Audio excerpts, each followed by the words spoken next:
Hello beautiful friends, I am here today to share my first project for December for the Cut to You design team. Today I'm going to be working with the Star Trio cut file. Now if you have been a follower of my channel for a little while, you may notice that I have actually worked with this same cut file before, and I will include a link to that video just up above there if you wanted to check that out. But I'm working with it again today and I'm going to be doing something a little bit different with it. Now if you are watching this when it goes live on the 5th of December, I've included a link in the description box below to the Cut to You blog. There is something special going on for the first 12 days of Christmas, and if you visit that link below you might find something really cool that you can download. Hint hint. If you are watching this later though, I will also include the link in the description box below for this cut file which you can purchase in the shop. Now what I have done today is I have already gone ahead off camera because it was very tedious, and I have cut out a whole heap of these Star Trio stars, the cut file stars, in a red patterned paper and a green patterned paper, and then I also used my Cameo to cut out just some plain vellum, and if I can get that in focus there, you can see hopefully that I have backed each of those stars with just some plain vellum because I did want them to have I did want it to have a little bit of backing on them, but I wanted it to be quite translucent. But what I'm going to be doing is I'm going to be using these to create a wreath on my background. That's my plan anyway. I've got just some plain white cardstock as my background, and I am going to be working with the Crepe Paper Hey Santa line, which is brand new for Crepe Paper this year in 2020. I have pretty much got the entire collection in my stash, and I am definitely going to be making good use of this for my December documenting this year. I haven't got a photo yet because my printer is playing up, but I have got the photo planned, so while I'm working on this I'm going to have my computer doing some work off to the side and hopefully having that photo printed so that I can finish my layout. That's it. Let's hop on fast forward and see this come together. Okay, so I'm starting off by using just a side plate from my kitchen to trace a circle around the center of my white background, just to give me a template to use when I'm creating my wreath. And I knew that I wanted to have a really subtle scattering of stars coming out from the main stars of the wreath. So I'm using this stencil by Paige Evans and some light texture paste. And you can see there I've gone all the way around the circle, and I've made sure that I have extended that out beyond where I know the little die cut stars are going to go. And I just wanted it to give, like I said, a really subtle scattered star effect, just to add a little bit of extra interest. So I've kept this first part just a little bit slower so you can get a better idea of how I am adhering these stars down, but I am then going to speed it up super fast in just a moment, and you're going to watch me. You can see that I'm using my wet adhesive to just apply a little bit of glue to the center of each of these stars, and then I'm layering them on top of each other and varying the placement as I go around. You may also notice that every, I think, 6 or so stars I am, rather than layering it on top, I'm tucking it underneath, and that is just to give it a little bit of extra visual interest. But it was really quite quick and simple to do, and it came out so beautifully. I'm really happy with how the finished wreath looks. And of course, as you can see, I've made sure that I have alternated between red and green, and I've also made sure to mix up the patterns because there were 3 different types of stars. I made sure that I didn't have 2 of the same design sitting next to each other.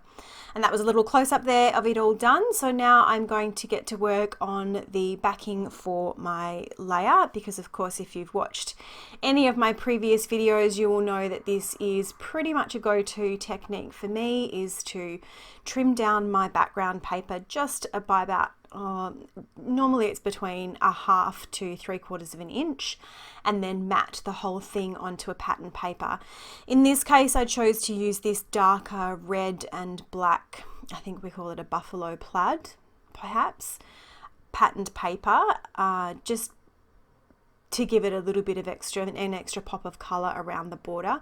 I probably could have backed the whole thing because I did use a slightly thinner cardstock, but I have gutted it as I usually do to save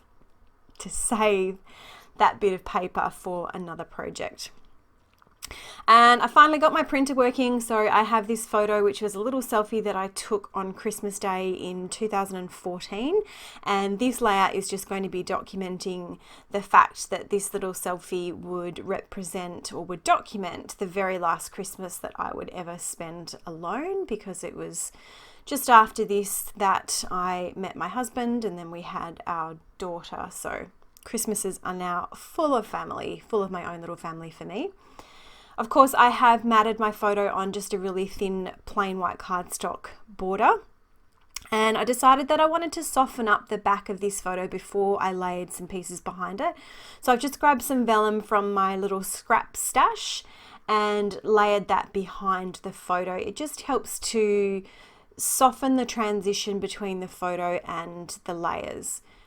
And all of these layers that I'm adding behind the photo came from one of the cut apart patterned papers that were in the collection. So I did purchase the paper pad for this, and you get 2 sheets of each paper. I went through the paper pad and I pulled out, I think there were 3 different cut apart patterned papers. So I pulled all 3 of those out and then cut them down and just decided which ones I wanted to use for this particular layout. I decided to go with some soft pink, some minty green, and it's kind of a corally pink with some pops of red. I did want to go for the softer colors, the softer color palette for my photo, because that background paper and the stars are quite bold colors. Now, I played around quite a bit with how to finish off that last top left corner of the mat behind my photo, and I really wanted to make those tags work there, but I just couldn't get a placement that I was happy with. So I scrapped the idea of using the tags and I go straight to this additional cut apart piece, which is that peachy pink with some pops of red. And then I'm going to stick that down, and that will be it for my photo mat. So that's now ready to go onto the layout, and I can move on to looking at some embellishing. I knew that I was going to use this Be Jolly title. This was from the thicker set that came with the Hey Santa collection. I sort of played around a little bit off camera with where I wanted to place it, and I do decide to pop it down here underneath my photo. And I knew that I wanted to keep my embellishing fairly simple for this layout because I did want that wreath to be the standout feature. The little floral cluster that you're seeing me adhere down now, that was actually a clear sticker from the sticker set, which I popped down onto some plain white cardstock and then fussy cut out. Off camera now, I have stuck my photo or adhered my photo down using some foam tape, and I've also adhered my journaling down in strips, which I typed up on my typewriter. I popped that little chipboard black holly sprig down there just to that little bit of white space. It just felt a bit awkward, so I popped that holly in there just to fill up that gap a little bit, and for me that makes it look a lot better. And I balanced it out by adding that little chipboard bow to the top left of my photo. You could see me there playing around with my date, which I had typed out on my typewriter and then adhered down to one of these labels. And I cut the label in half because I do like to get double use out of my labels. I couldn't quite figure out where I wanted it to go, and then I decided that I would make just a really small cluster down on the bottom right here. Because the photo is sitting to the left of the layout and there's lots of white space in this photo, having that photo on the left really made the left hand side quite visually heavy. So I popped this little cluster down on the bottom right just to balance it out a little bit.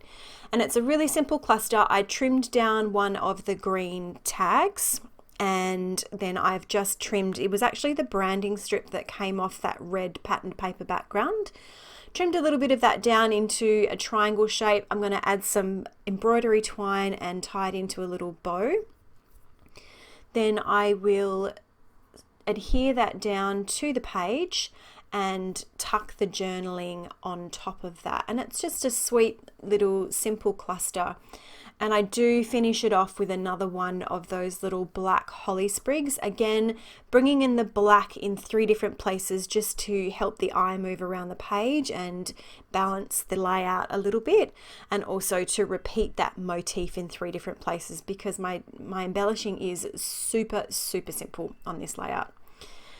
And of course, I'm coming in with my Nuvo drops to finish it off. So I used the mustard gold here, which was a really nice bright gold, and it kind of matched the thicker that I used.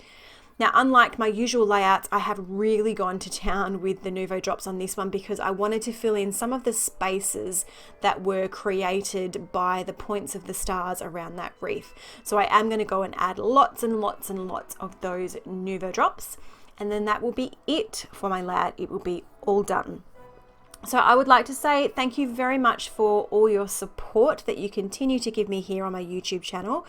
When you give me a like or leave me a comment, it really does help to grow my channel. So I appreciate everything that I do get. As always, I've got some close-up photos coming in just a moment. And as always, thank you so much for watching, and I hope you have a great day.